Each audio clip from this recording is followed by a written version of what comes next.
Hi guys, and welcome back to Koi Fish Johnny. Right, what you should never do is run your chops about a result before you've got the result in the bag. And that's what I did on my last episode. I ran my chops about, we was onto the cure, we're gonna have pure clarity, everything's gonna be great, and the green water will be completely gone. It's not. It has literally just, if I come around here a little bit,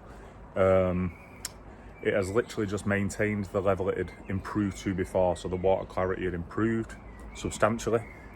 And I was hoping it'd continue on that trajectory of like getting towards clarity, but it hasn't. It seemed to have hit a pause moment. So I'm a bit like, that's infuriating because I wanted to conclude this part. But nonetheless, we will continue. There's a lot of people going through the same thing that I'm going through with this green water situation. Plus, when I've read the Resolve, it does say something on the back of it, which has enlightened me towards something. Earlier today, I did check my phosphates. The current phosphate level within the pond, like to just see how that is sitting at the minute, because we put the Resolve in, and the Resolve basically helps reduce, doesn't completely remove, doesn't say completely remove on it, helps reduce the phosphate level in your pond. And as we know, the phosphate level was extremely high in my pond due to the tap water, which potentially had something to do with the work that's going on the new estates over that way.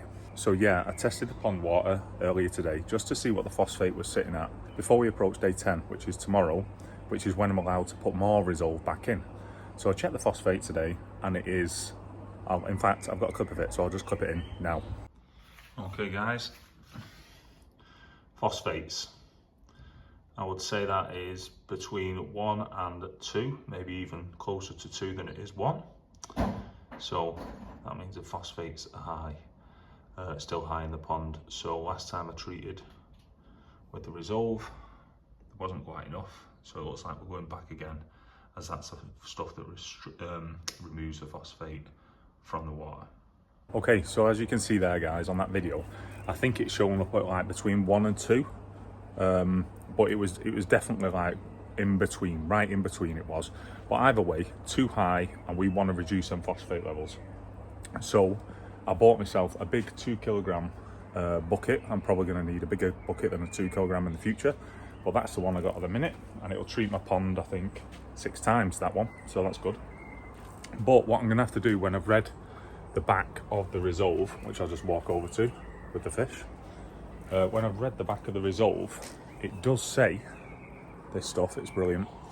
It does say it reduces the phosphate, and it does say that you might have to treat it 3 times, 10 days apart each time, so taking a total of 30 days.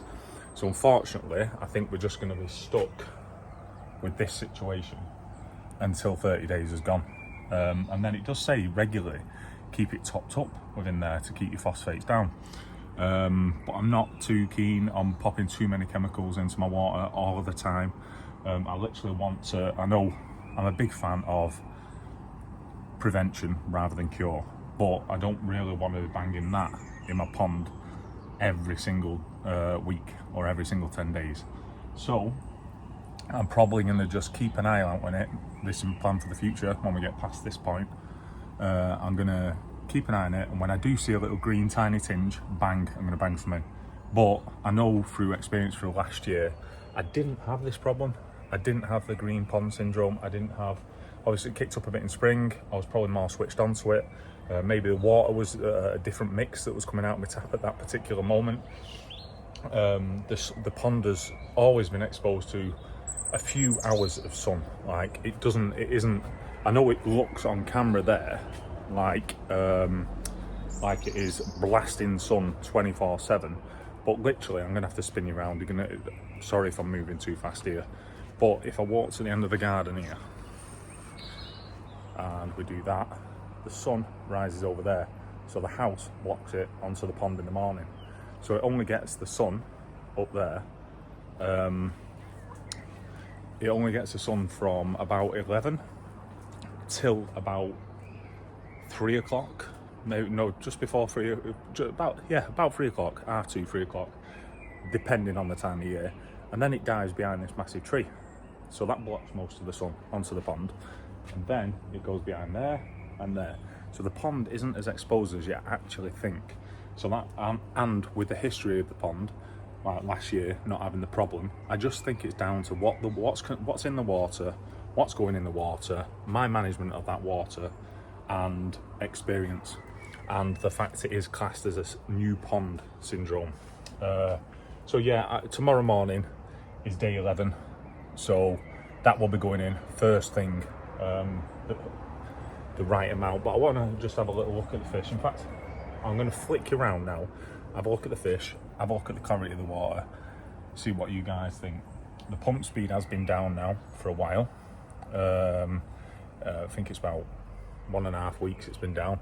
I've moved it down to 35 to just trial it going through the back. This was pre solving the problem. So the pump speed on the Tempest is at 35, so 3,500 litres going through the UV and going through the Tempest. And then the bottom drain is up at 90%. I don't really want to reduce that too much. Maybe it's lowest to 60, just due to the drag, and I could get stagnant areas within the 4-inch drain.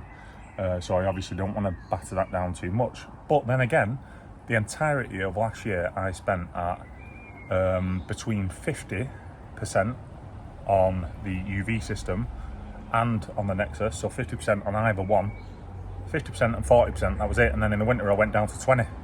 So I'm not used to, the fish aren't used to these high speeds, I'm not used to doing this high speeds, but the fish are getting bigger, the pond's getting more demanding, and I'm having to learn. So that's why we make these adjustments, little tweaks, until we find out what's perfect. But let me flip you back round to the fish, because there's some interesting developments for the fish I've been watching recently. I don't know what spooks them there, but in fact, well, I've got you this way. You can see there, look, there's Fred at the back, and Otis. You can see there, oh, went the wrong way. You can see sort of how far of a depth that you've got in.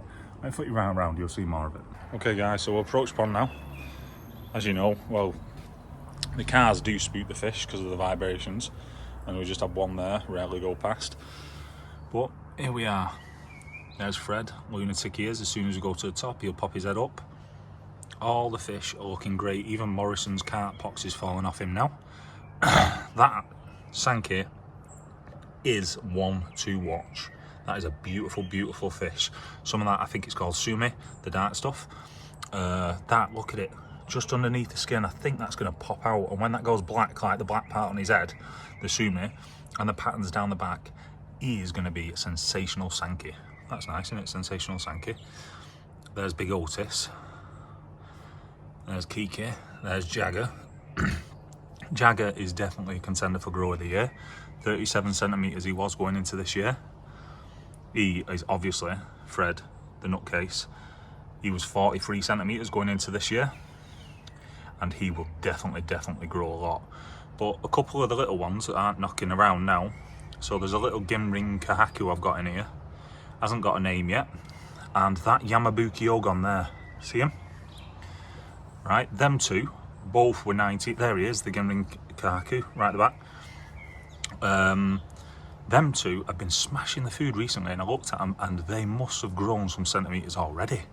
I mean, I know that the smaller ones, so the potential for growth is more substantial, but Jesus, have they shot up. I mean, if you look back at the videos, I think it's episode 38, 39 and 40, that's got the recordings of every single fish that's in this pond.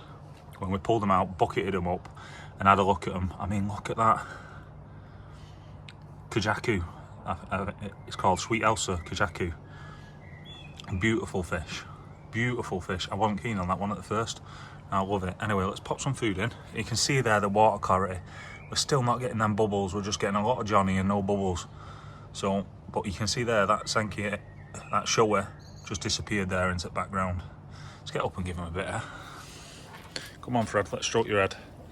Hiya, mate. Look, there he is, Jagger. Coming in at number 2, that's why he's potentially going to be Grower of the Year.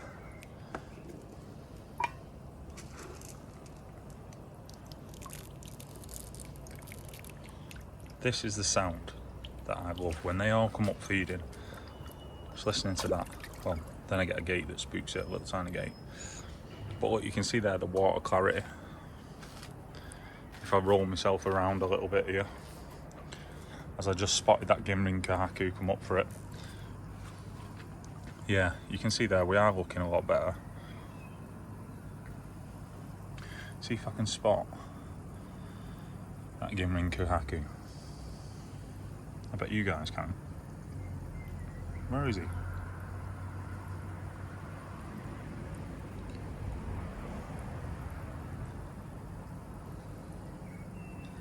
There he is. Where's he gone? There, coming across.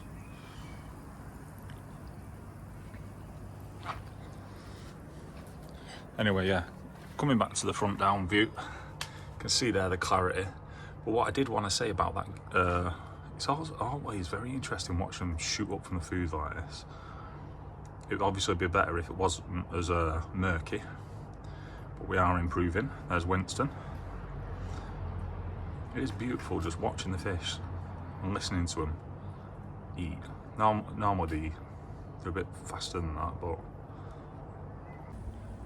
yeah. So one of the things I wanted to say then was about that little Ginrin Kahaku. I've been watching him, and he started at what was he?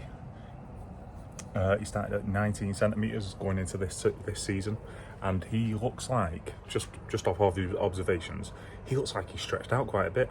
I reckon he might be like 22, 23 centimeters now, but he's looking very, very good.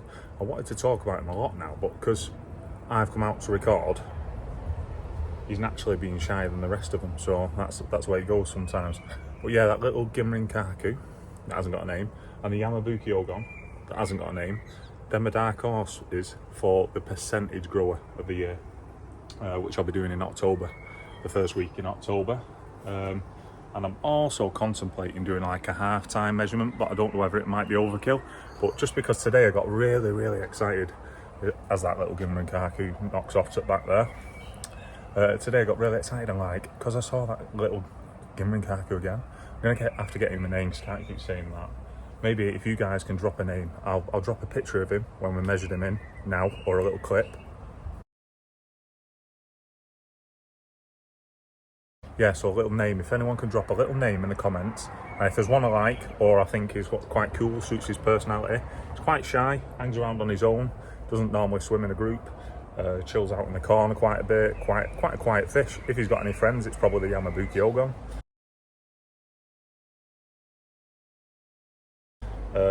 Probably because they're both the same size and feeding well, and that's what might be bringing them on. You never know, association. So yeah, just comment with like a little name for him. I'll try and get a video of him, but I have a feeling that because I'm trying to get a video of him and sod's law, he's going to be knocking right back. But anyway, back to the plan at hand.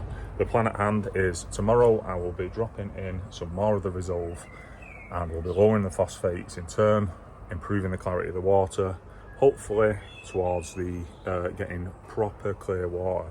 But as we know, we might have to do it 3 times, and this has been a long journey, and I hope we can get over this pond syndrome and on some more new subjects soon.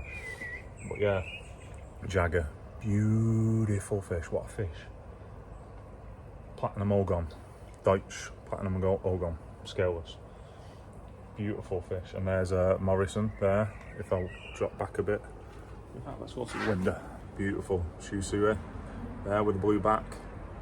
Imbalanced Kahaku there coming round.